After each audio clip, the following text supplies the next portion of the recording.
হিংসা লালন না করি, বিদ্বেষ লালন না করি, আমরা নিজেরা যেন কাদা ছোড়াছুরি না করি, আমরা যেন মিলেমিশে একসাথে একাকার হয়ে যাই। আল্লাহ তুমি কবুল করো, আমরা পড়ি আমিন। 60টা জিনিস মানুষ মরে যাওয়ার পরে তার কবরে পৌঁছতে থাকে। ইন্না মিম্মা ইয়ালহাকুল মুমিন মিন হাসানাতিহি বা'দা মাউতিহি, মানুষ মরে যাওয়ার পরেও যে 60টা জিনিস তার কবরে পৌঁছায় তার মধ্যে একটা হচ্ছে মসজিদান বানাহু, সে যে মসজিদ বানিয়ে গিয়েছে ওই মসজিদের সওয়াব। সুবহানাল্লাহ পড়েন।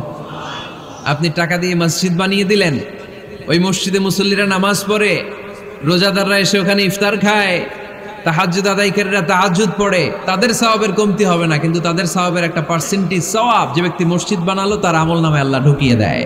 সুবহানাল্লাহ বলতে পারলেন না? হে নামাজি আমার ঘরে নামাজ পড়ো আজ, দিল মে তোমার চরণ তলে হৃদয় যায় নামাজ। হে নামাজি আমার ঘরে নামাজ পড়ো আজ, দিল মে তোমার চরণ তলে হৃদয় যায় নামাজ। পড়েন আল্লাহু আকবার।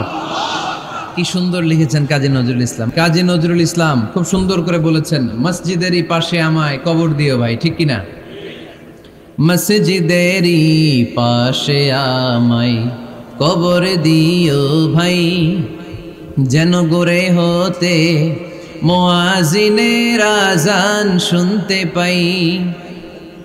আমার গোরের পাশে দিয়ে ভাই নামাজিরা যাবে, পবিত্র সেই পায়ের ধ্বনি এ বান্দা শুনতে পাবে।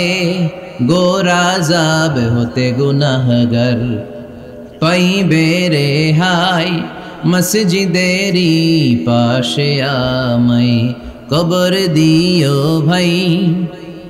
কত মানুষ নামাজি ভাই মসজিদাঙ্গিহীনাতে,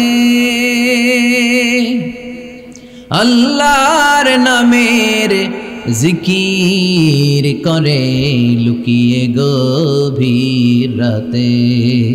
আমি তাদের সাথে ওই আল্লাহর নাম জপতে চাই, আল্লাহর নাম জপতে চাই। পড়েন সবাই, মসজিদেরই পাশে আমায় কবর দিও ভাই, যেন গোরে হতেও মুয়াজ্জিনের আযান শুনতে পাই। চিল্লায় পড়তে হবে আমিন। কি দরদ ছিল আমাদের জাতীয় কবি কাজী নজরুল ইসলামের, মসজিদের পাশে আল্লাহ তুমি আমার কবর দিও। আল্লাহ এই দোয়াটা কবুল করে নিয়েছে, ঠিক কিনা? ওনার কবরের পাশে মসজিদ আছে না নাই? আছে। এজন্য মসজিদের সাথে সম্পর্ক জুড়ে দেওয়া এটা ইমানদারের আলামত, আর মসজিদকে ঘৃণা করা এটা মুনাফিকের আলামত।